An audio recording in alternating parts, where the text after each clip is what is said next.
I would like to call the panelists for the next session on stage. This is the panel discussion on ensuring a secure and a cyber resilient organization, protest, protecting against external and internal breaches. I'd like to call on stage Mangesh Mahale, CTO of Ujjivan Small Finance Bank. First of all, I feel privileged to be in midst of all the CXOs across different IT industry. Correct? We have fintech, we also have IT, and we have large manufacturing, Holcim. And Sanjay, I know you across. So you are a veteran across different industry streams. So this subject going to be today is on the cyber resiliency, which is more prominent and becoming more and more critical for all of our IT as well as a survival as well as for the growth. Correct. So that being it's a very serious subject being, and it is also now we are covering more on the resiliency aspect. So we have very few questions. So I request all of you to take maybe all the questions which you would like to answer, and we'll keep it in such a way. It is just not the we'll talk about the challenges as well as maybe what are the possible could be solutions which could be takeaway from for all of us. So that is also uh, purpose of this uh, discussion going to be. So first, I would see today when you talk about the industry, we have risks coming across, maybe from the internal as well as from the external. The way technology is growing, similarly, we have our threat surface, correct? It is also going beyond bounds and leaps. So whatever you think it is secure, there is something beyond it will come. When we talk about industry, it is just not from the internal, it could be from external, it could be from our service provider, it could be from the SaaS or whatever integration we make, APIs, anything for that matter. And we also talk about AI, leveraging AI for the technology to maybe as a deterrent, as a maybe proactive measure to identify and maybe treat any of the risks and then also react. Correct? Same way, the bad actors can use the technology and maybe become more lethal.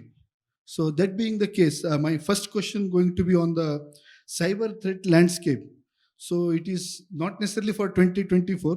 I know you also go through what may come in future, correct? So even for the 2025, considering all these aspects, and these threat can be different from industry to industry. For manufacturing, it could be different, and its impact also could be different. Similarly, for IT, it is different. For fintech, it is entirely different because you are bound by quite a few of your laws and also fines. So that being the case, I would like each of you to take. Maybe we'll start with Anbu. Thank you. Thank you very much. So when I talk about the cyber threat landscape, I think the first and foremost threat is actually going to be a people-related aspects, which is a social engineering, like phishing, spear phishing. This is going to continue for several years.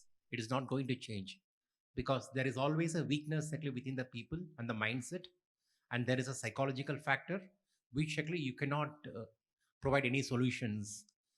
With the help of awareness, cyber security awareness, culture, we can improve to certain level, but not fully remediate. So the spear phishing kind of attacks, phishing, ransomware, this is going to continue as one of the major cyber threat throughout the decade. It's not going to change. Apart from this, all the new technologies like cloud, digital, AI, it is all increasing the risk. One way, actually, it is providing a productivity, efficiency, convenience for the business and people. But at the same time, actually, it is also increasing the attack surface and the risk. If I talk about AI, it is like a double-edged sword, right? It can be used for a better, it can be misused by the attackers as well. So AI is one of the major threat actually which we foresee because of how actually it is currently being implemented. Lot of enterprises actually are in a rush to leverage the benefits of AI, and they are not able to do it in a secure fashion. Secondly, the industry compliance revolution, it is coming up very well on AI. And if you see, there are already many countries have implemented various acts and regulations around AI. And this is one of the major hybrid regulation. And it is focusing on multiple aspects or multiple pillars, not just actually cybersecurity or technology. It is covering actually even sustainability. It is covering actually various people, ethics, and other aspects as well. So the threats around AI is going to increase significantly in the coming years. We all need to be prepared well actually for the AI-based threats. And third, I would say actually around the basic cyber hygiene, because we have seen actually a lot of cloud-related vulnerabilities, security misconfigurations, and human errors. Again, this is actually going to continue as a threat, which actually attackers are going to exploit. So these three threats actually is going to continue as a large in the coming years. Yeah, just adding to what Anbu said, two things that I would like to add. One is the outside in view. How is your attack surface? I mean, from outside, can an external agent, get into your network and steal any data, right? So securing that, and in my opinion, I think they're not bad actors. They're probably great actors, right? I mean, if you see any movies, you have actors and villains. There may be villains, but they are again great actors, right? Because when they talk to us, either in the form of email or WhatsApp or phone call, they may sound like actual actor, right? So it is up to us how we are able to identify. Again, there, my recommendation or the way I approach is, do not trust, right? Anything that you, or any communication that you get, always validate, right? And it is not just for the security professional, but even for anyone in the company. So I think the second one is not having the awareness about what could be the possible channels through which these so-called bad actors can come into my network or can talk to me. Having that awareness is also important, in my opinion. Hello, good morning, and thanks to APAC. I am Mangesh from Ujjivan Small Finance Bank. So we have a different challenges, basically external, internal, and then we have customers also. So, like this technology and these threat actors, now they are evolving, and their attacks are very sophisticated now. So we have to be very alert for protecting our assets. And being a bank, we store a lot of customer data. Their PI data is available with us. Their transactions history, their balances are available with us. So we do take a lot of measures to protect all these our assets, because it is a one is your sensitive information, another one is there is a regulatory this thing guidelines. We are highly regulated entities. So by virtue of that, we are trying to implement many solutions. Maybe it is a tools or services. We get the feeds from so many from so many basically OEMs, so that we try to block those things. But there are many attacks like zero-day attacks that is happening. So we have to build our cyber security infrastructure or framework in such a way that we try to minimize these kind of attacks. We should be very alert. We should have a cyber security, cyber crisis management plan in place. We should have a continuous cyber security awareness program within the organization, even for the customers also. Because now these threat actors, they are attacking to the customers also. They are trying to send as if they are calling from the bank. They are impersonating, and like our customers, basically they are not some customers, even those who are tech savvy, they are also giving their credentials. That is happening in all industries. So their money is siphoned off. So those kind of challenges we are across the industry, we are banking, we are facing. But then we have a good solutions in the market. We should do regular kind of scan our this thing, internal scanning should happen. Our patching should be there. So those kinds of measures we are taking. Then backups, regular backups, conducting DR drills, so that we ensure that our systems are protected, our systems are available to the customer. It is a resilient, not only cyber resilience, but as a service sectors, our solution should be available and reliable, so that customer can trust the bank. If trust break, then it will be very difficult to do the business.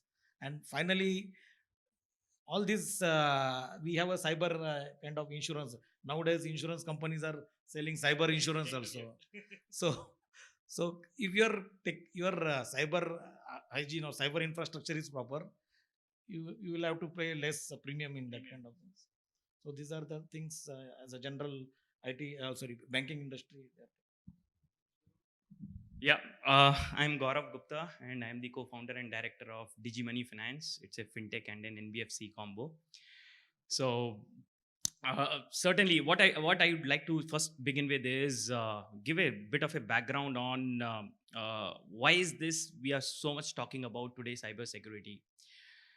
See, in our opinion, it is primarily on account of the number of the smartphones today available and the internet users that are available today, which is why there are fintechs like us. There are so many other technology companies which are operating, and we are flourishing very well because of the technological advancement and the adoption of the internet. But now this internet is what is creating also the path for the various cyber attacks as well. And as Vasu highlighted that now obviously there are certain reactors or actors from outside, but there are also some in-house reactors also which are causing these threats also.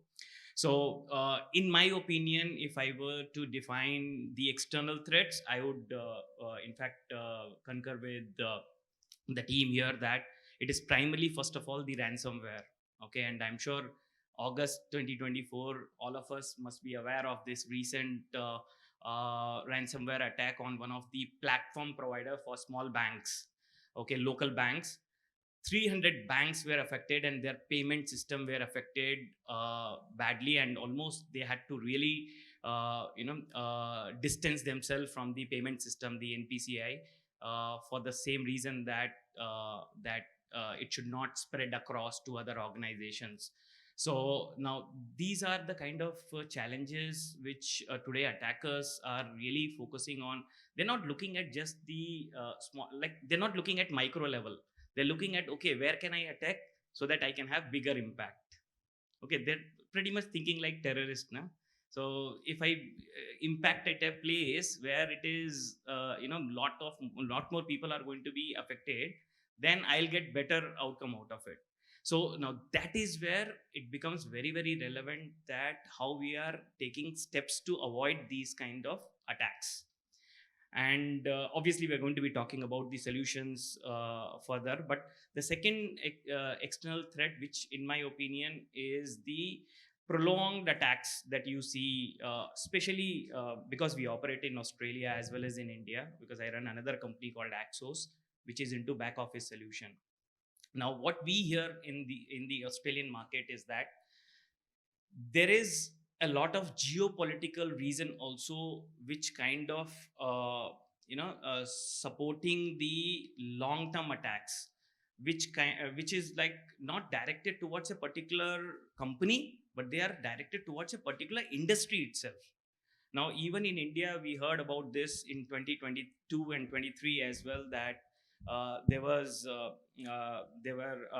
the news, and there were evidences that there are neighboring countries which are trying to affect the mainly the financial service sector as well as the power sector, and there are going to be significant impact in these industries because of some of these attacks, which are very slow in nature, which kind of takes a lot of time to kind of penetrate into the system and become part of the system. So now that is something which is becoming all the more challenging. And from internal, I'm sure team has already covered in terms of the employees. They are the first defense, and they are the ones who are the first, the impact creators also, because they are the ones who click on some of the links which are not to be clicked in terms of the cyber attacks. And especially today with the AI powered cyber attacks, the phishing attacks, you like best of the people also get fooled, In fact, yesterday I came to know one of my co-founder who is right now based out of Australia. He got a from his mobile with his picture.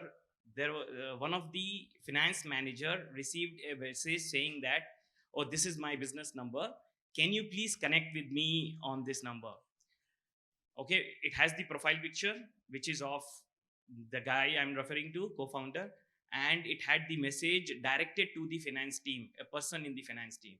And this guy was alert enough that he highlighted that, okay, certainly this is not going to be possible because I have all his contact details and he's not based out of India, first of all, so he's not even using an Indian number.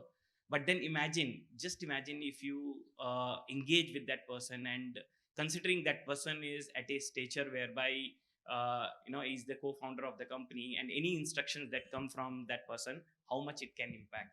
So these disguised attacks are something which we have to be wary of.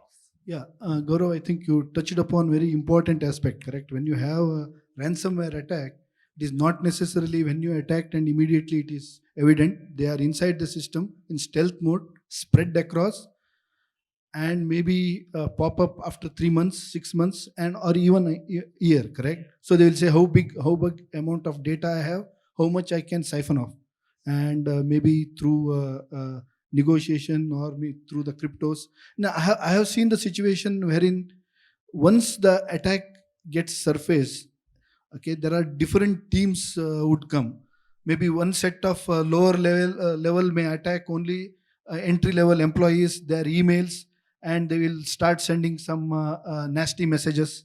And while the head of the bad actor, what you said, correct, he will be directly dealing with the board or maybe the CEO or CFO. So that is the way they actually touch up. And Mangesh, you talked about the DR, correct? And is it the drill what you guys do? Maybe is the tabletop or the complete switchover from your primary to DR side to see to it you can recover from other side. So how is it, Mangesh? DR drill is actually it is a one of the regulatory requirement also. But Yes. apart from regulatory requirement, we do DR drill regularly. There is a frequency defined for critical applications, non-critical applications. Earlier we used to do DR drill for applications only, IT side. But now security also, it is a equal capacity, and we have to give the compliance also that our DR is having a equal capacity. Earlier, DR used to be a 1 day, 2 days this thing. Now, even as a best practice, we go to the DR and we run 1 week, 10 days. But still, it is running. We forget that we are in a DR drill. So now we got that kind of maturity that we are planning to do this kind of unplanned DR drills. Normally, we do a planned DR drills. There are DR automation solutions. Now we all organization basically now we got such a maturity that now people are doing the unplanned DR also. We will immediately call for the DR drill, and then we see that all teams are available, including cross-functional team. So those kind of maturity it has Great, come, great, Mangesh. I think that is the way to go, correct? So transparent to end user, they wouldn't even know whether I am accessing things from primary or DR. I think that kind of maturity is the one because, every organization.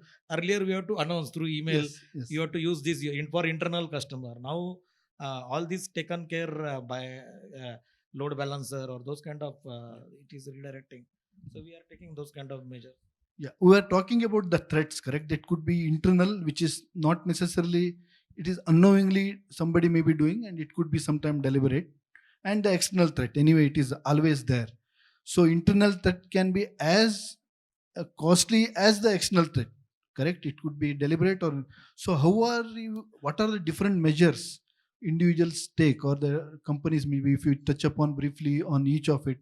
So what are the different measures you take to see to it your systems are secure enough, compliant, and you are proactive in responding? If you can touch upon Anbu. If I talk about the internal threats, right, I can say it can be intentional. So it can be intentional and it can be non-intentional. And if we talk about the external threat, it is more of targeted always, right? Which is not actually, we don't have a control on the external threats. Whereas the internal threats, definitely it is in our control. We can control our own environment in terms of people, process, technology. So I'll talk about the intentional threats, right? Which is basically insider threats. So we have seen actually various cases where actually there is a lot of insider threats. They're getting motivated actually by money, and they steal the data and they give it to the competitors, or actually they give it to some third party agencies or intermediates, right? So these kind of insider threats, it is very, uh, I would say actually it is increasing nowadays, yeah, because of the highly competitive nature of the industry. And second is actually unintentional, which is basically human error. For example, employees, due to lack of awareness, actually they might actually click the phishing link, or they might download some kind of malicious files, which can actually run some kind of scripts, and then actually which can actually do some kind of implementation of further exe files or ransomware or malwares that can actually impact our entire network, right? So if you see actually, right, both these cases, we have a control primarily around the uh, intentional behavior, right? Because unintentional, like a human error, which is very difficult to control from the human element. From the process element, actually, we should be able to control by having a very strong process and the governance around it. For example, doers and checkers, actually, right? When somebody is actually making any configuration changes, if somebody validates and checks, make sure that actually, right, this is the right configuration, that reduces the human error. So we'll be able to control actually those kind of threats. Whereas when it comes to the insider threats, one is anyway, actually, we do a background verifications before actually we onboard all the employees and the vendors. We do a background screening, we do a third party risk management, security assessments, and make sure actually they are trustworthy before actually we onboard. That way, actually, we can actually reduce the threats actually from the insiders. And especially, you would have seen there is a North Korean actors or the government sponsored attackers. They onboarded actually various Korean nationals actually into multinational companies across US and Europe, and they stole the data and actually given actually to the government agencies. And then actually they are doing a complete monitoring from China, Korea, Taiwan, and then that is actually resulting actually into various government targeted attacks, right? So this is actually another insider threat. So most of the insider threats actually you should be able to control by having a strong processes internally, starting from the onboarding and then making the configuration changes and then having the governance around it. And coming to actually the normal employees, it's more around the awareness and having a sufficient controls in place like a doers and checkers. Make sure that okay, right, we are not making any human errors or configuration misconfigurations. Thank you. Thanks, Anbu. I think lots of insight. For me, okay. So one of the things what I have seen within the Indian ecosystem and typically the new age companies, the absence of the stricter policy around the access control. One is the policy, second the enforcement of that. I've seen situations where everyone is aware about the common password, the root password, and things like that. That is one, I think, that needs to be enforced. That let's ensure that whoever needs whatever type of access, that only that access is given. Secondly, I think one of the discussion we said that the data may be even copied and can be sold, right? Again, it's intentional. If though there are controls where it can check, either you allow or disallow, but at least you have a way to figure out whether data is being copied outside, what kind of data is going outside your network, what kind of files that you allow your employees to download, whether it is exe or apk and things like that. Have filter around that as well. No, that's actually going to another leading question about the data resiliency itself, correct? Gone are the days where I have a backup and I can restore. So data is lifeline of any enterprise today, and it can be a currency as well as it can be of very the production of data in terms of its availability, confidentiality, and integrity is a paramount importance for any organization. Otherwise, it may lead into large kind of penalties, reputation loss, business loss, and maybe some have to. If that is so huge, you may have to wind up. Correct. So it could be huge risk. So how are we? Means you're in an organization who are taking care of data resiliency as such. Yeah. So I think if you see about say maybe 5 or 10 years ago, right? I mean, we used to take a pride that hey, I have taken care of the backup of the data, backing up the data, right? Today, that's not enough, right? When the ransomware attack happens, they attack your backup data first, right? So you can no longer say that hey, I have all the backup copy available, and in the event of any issue in my primary data center or any corruption or ransomware attack, I can recover the data from backup, because even that is encrypted now and in the good actors or bad actors control, right? So you need to have again the sophisticated system through which if you can first figure out what is the bare minimum that I need for my business to get restored as soon as possible, right? Identify those data and have either the air gap solution or vault solution, whatever makes sense, right? But ensuring that your critical data is kept safe and no one has right access into it, including your own employees. So in the event of, again, any issue or any attack as such, you're able to then restore the business.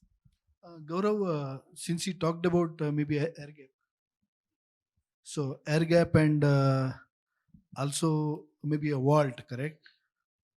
So air gap or the vault, it will definitely have a challenge of RPO, where I'll recover from.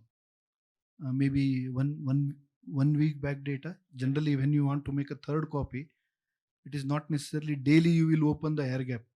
If you open daily, the ransomware also will go daily. So at least, though it is immutable copy, we might have to take some policy controls where I can have a 1 week old data or something like that. How will you answer, maybe address to such issues of your RPO?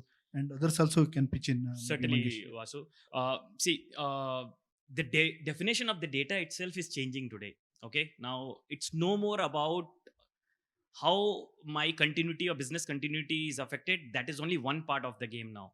Okay, imagine a situation whereby there is, and like companies like us who hold lot of PI data.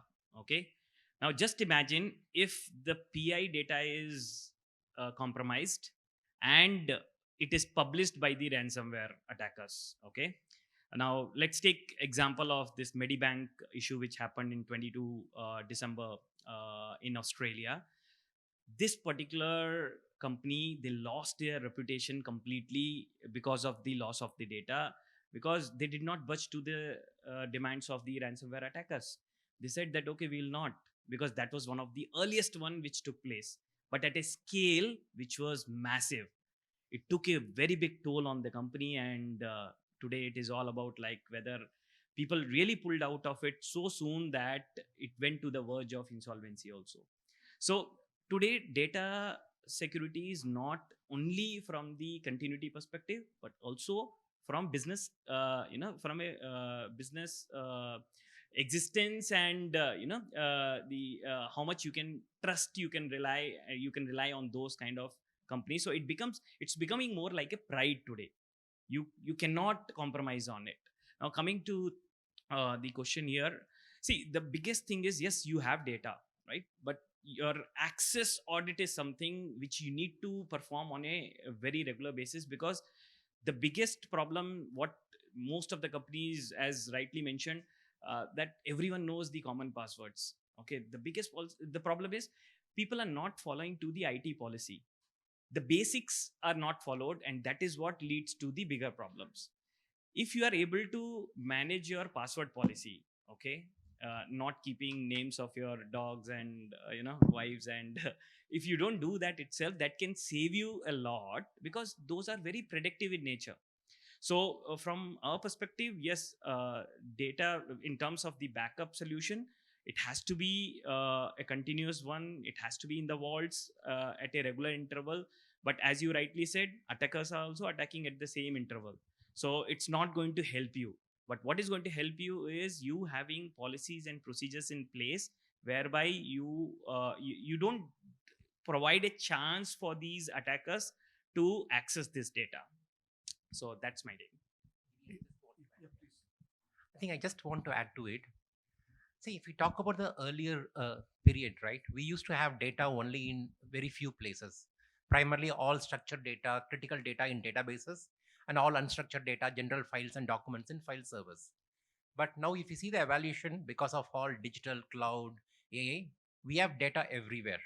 We have data in mobile devices, we have data in our personal laptops, computers, we have the data actually in various OT, IoT devices, we have it on the cloud, we have it, the devices, all the data is there in the third parties, in their systems as well. So data is scattered everywhere. But if you see the one of the practical challenges we have seen, right, it is all around the poor data management and governance practices. Nobody owns the data. It is just like a public toilet, right? Everybody wants to use it, but nobody wants to maintain it. Similarly, in case of data, everybody wants to use it, but nobody actually wants to really control in terms of the access, permissions, and then maintaining it. We have got, yeah, correct. So nobody actually follows the data lifecycle management processes end to end, because nobody actually knows actually where exactly the data is stored and where is the duplicate, whether the data is really relevant or not.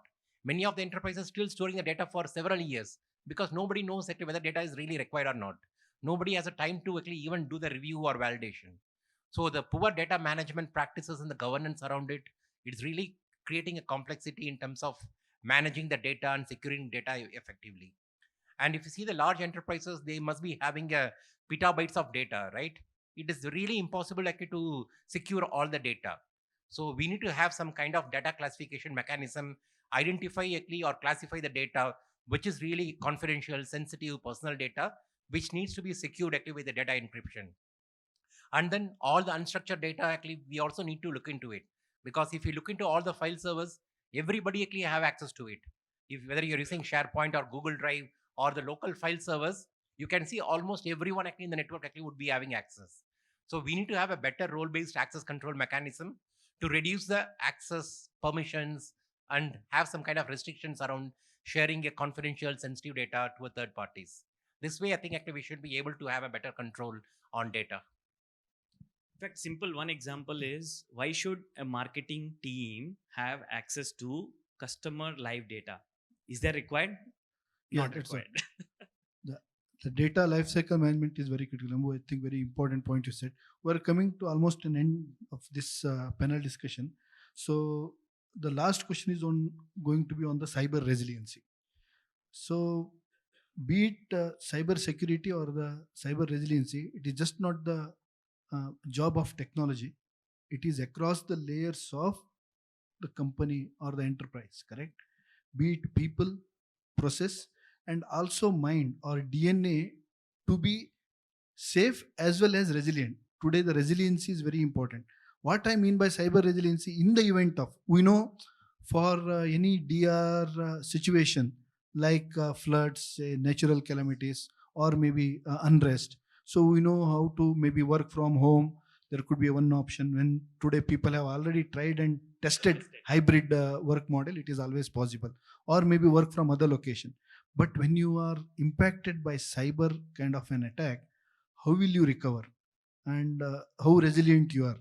I think this is the important key takeaway, and I want everyone to share what is the best what you can do. Sanjay, maybe you can start with you. So I think the cyber resilience is very similar to what we talked about at the business continuity, right? I mean, are we ready?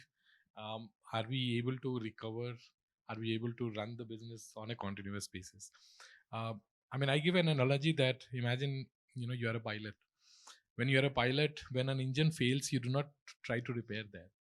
Rather, switch to the working engine, right? So talking to, I think, the DR point of what we talked about, imagine if you have an attack or an issue, the cyber issue with, say, primary side, your secondary side should be no brainer. It should be like just a flip, and your business is running or continuing there. So in my opinion, getting ready for the worst situation, having a controls around the systems is another important point. Yeah.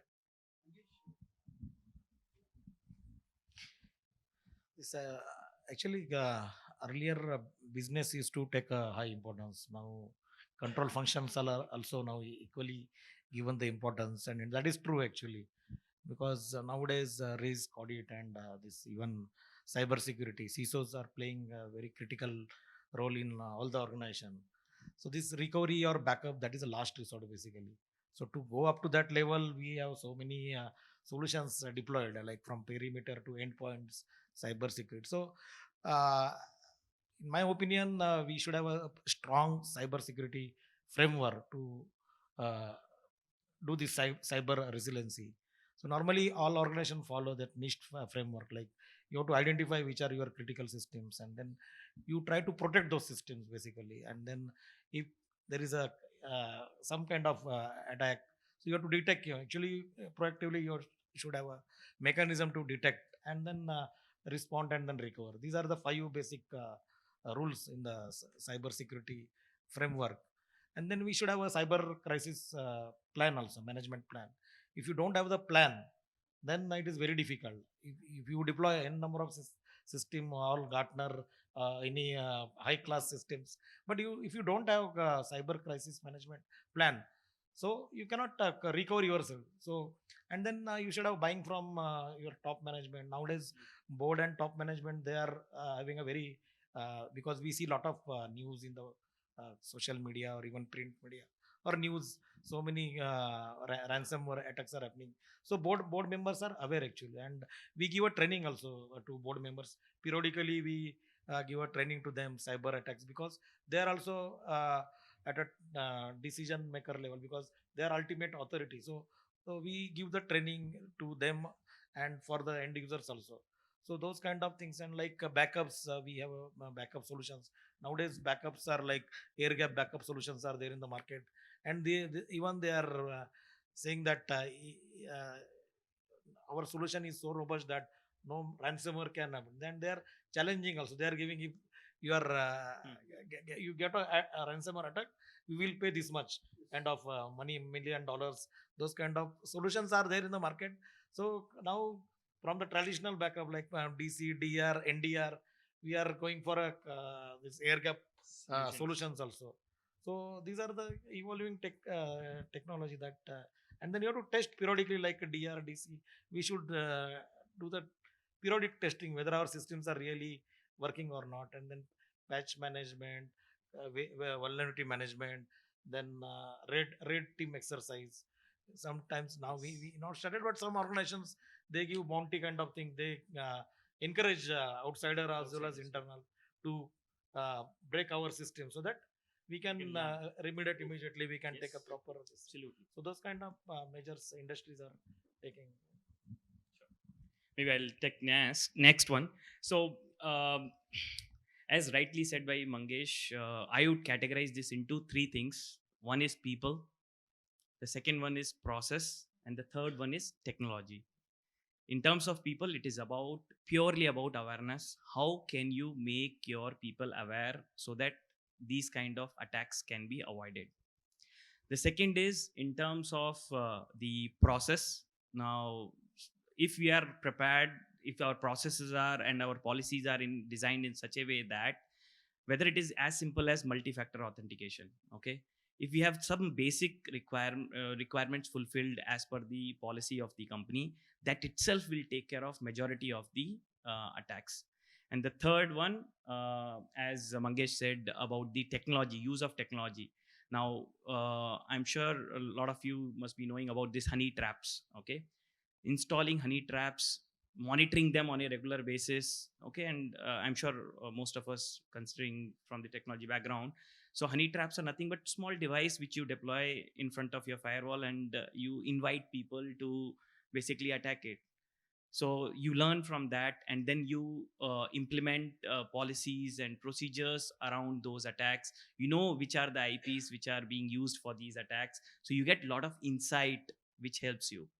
And from a entity perspective, it has to start from the stakeholders. And when I say stakeholders, it is not just the management. It is the management. It is the team members or the employees. And finally, thirdly, the vendors also. We need to have regular meetings with the management. They should be aware what can these threats can cause to their business.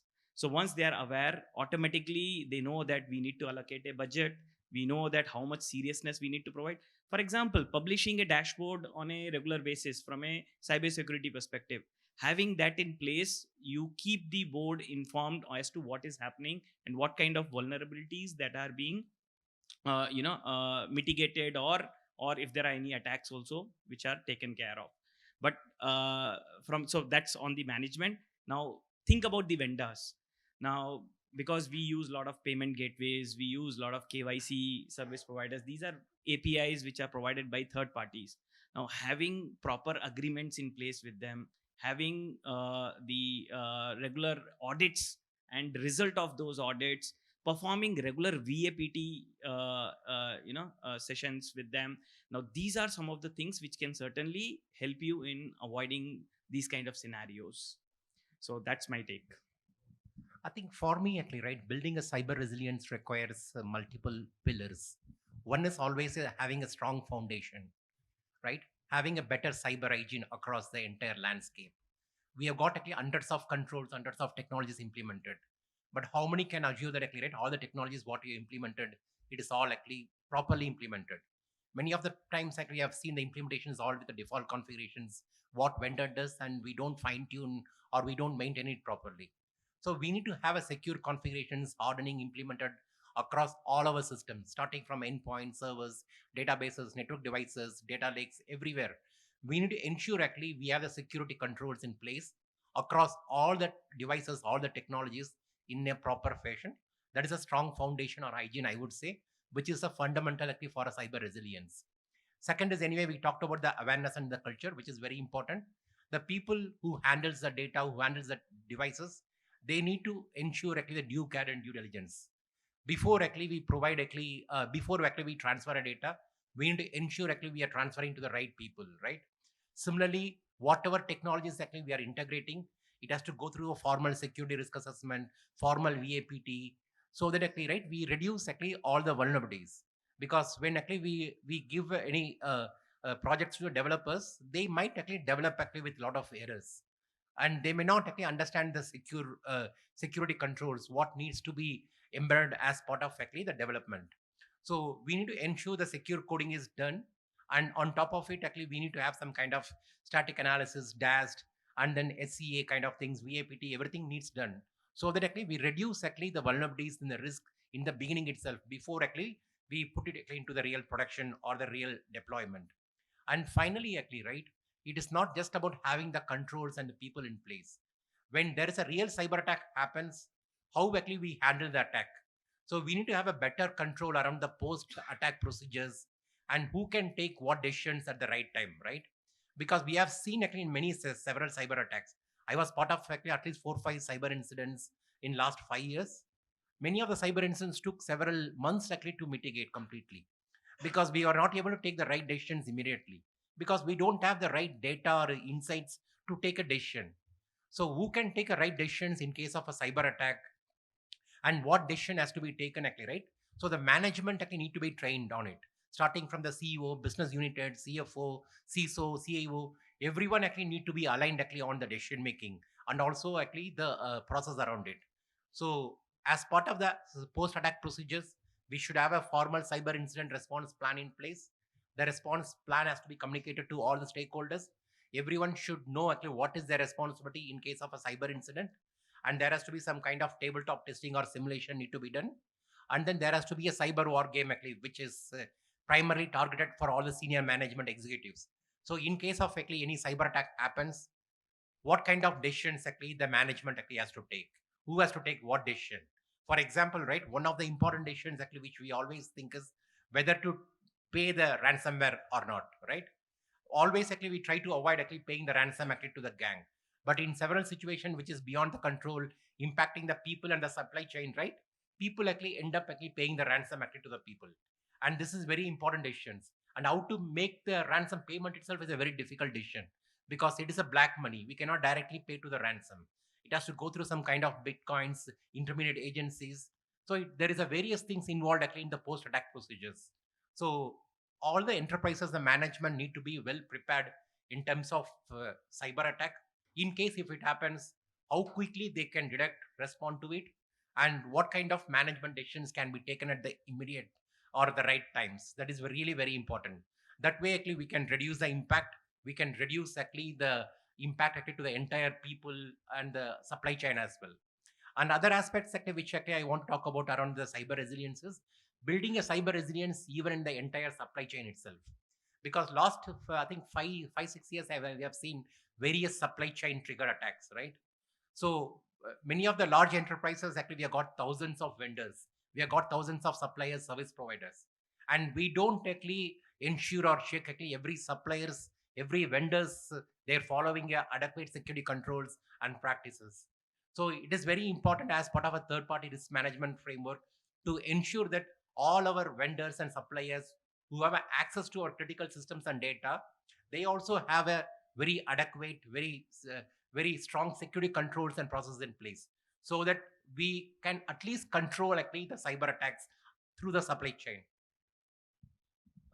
Great, Ambu, and also Mahale, you talked about very important aspect. During the cyber attack, the decision making is the one which actually kills. So there is a public communication, there is a board communication, there is also regulatory communication, correct? All that have to be incorporated in your cyber response plan. Ambu, I think actually I learned quite a few things because whatever you said today about you handling such situation, and so as I feel our audience also, there are lots of insight. Yes, when you have a cyber plan, that has to be tested, and roles and responsibilities, there should be a proper RACI where who can take what decisions at what moment. The decision is the one which lacks. Many people will hide behind maybe let the decision come from some other team and all that. All that have to be actually put across black and white, and you have to actually simulate this using the tabletop. I think quite a few of you talked about it. Really, I think it was a very enlightening discussion as well for at least for me. I hope for others as well. Any concluding remark if anyone wants to give, or any questions from the audience? We're ready to take. Can someone pass a mic to him?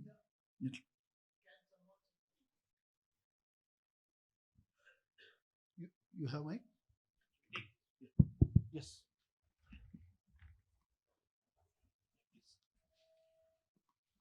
Thank you all. It was, gentlemen, a wonderful panel, very insightful panel by all of you. Thank you.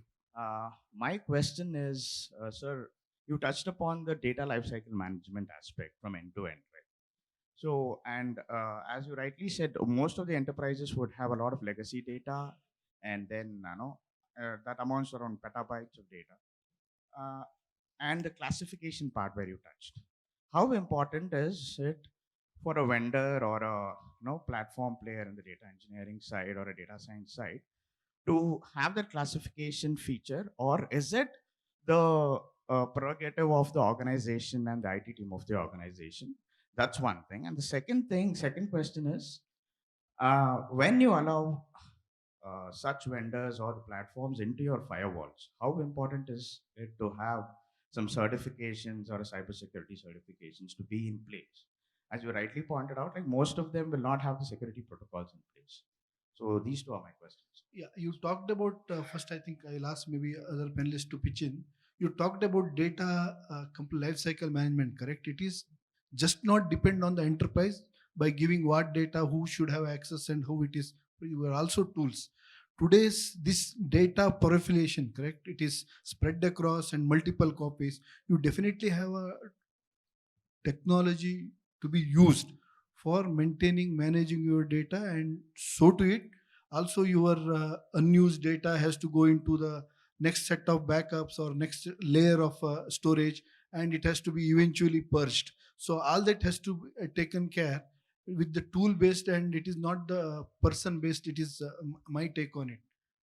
And sir, if I can reframe it, simplify it a little bit. Now, the features of classification, should it be a built-in feature inside the tool, or should we hand over the customization to the enterprise? It should be both.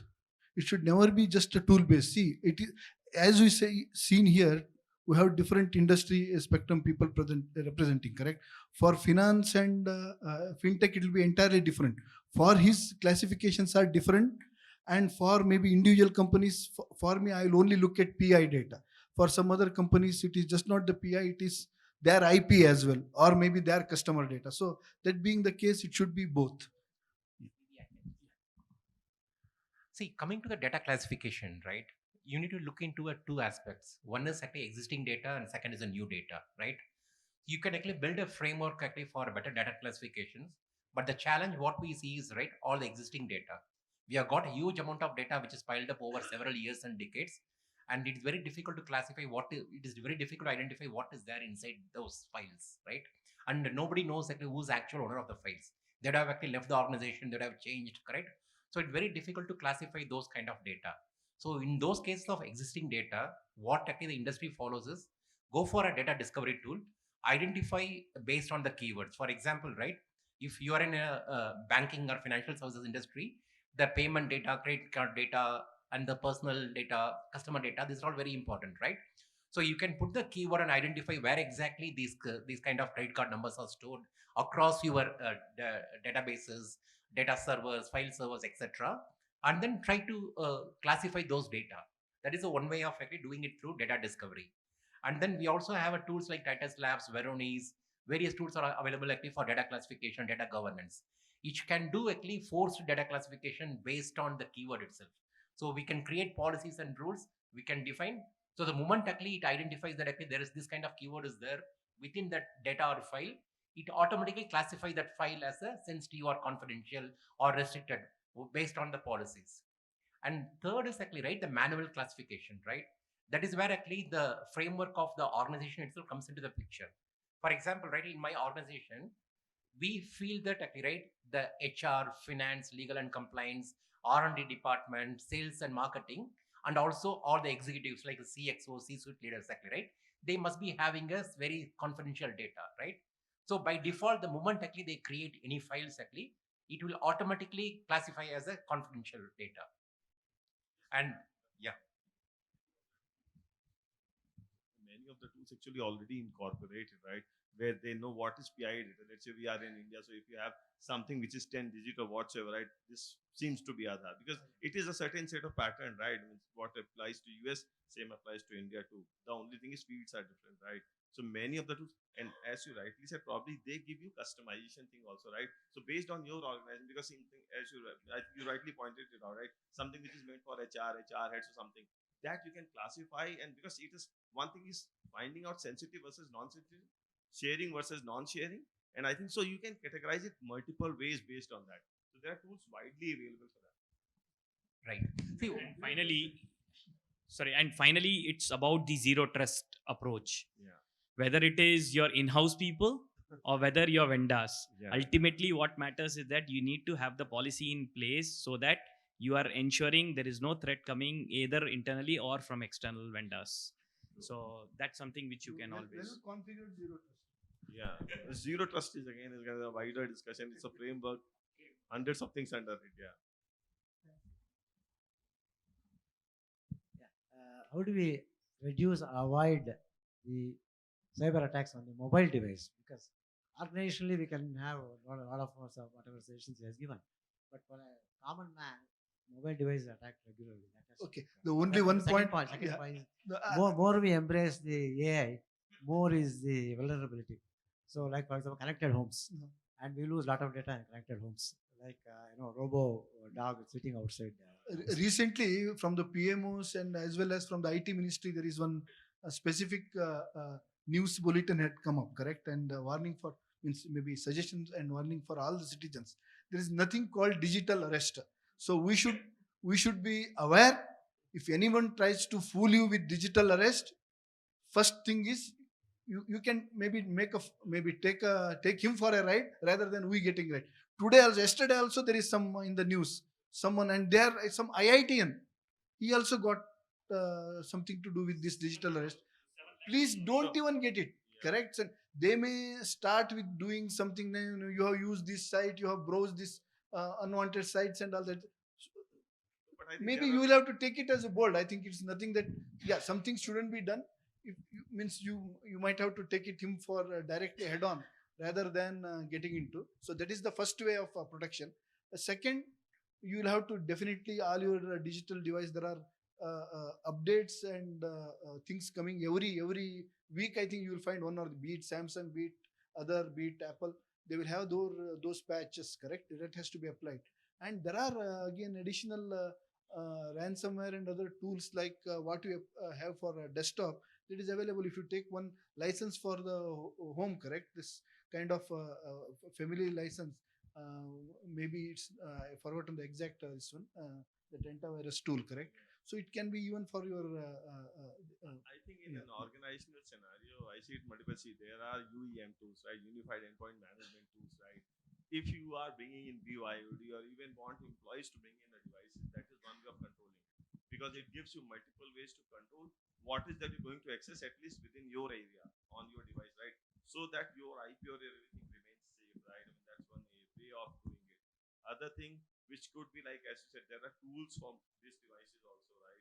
So I think these are the ways. And end of the day, it is all PPT, you know, your policies, your processes, and then technology. So people processing technology awareness is definitely one of the key elements here, right?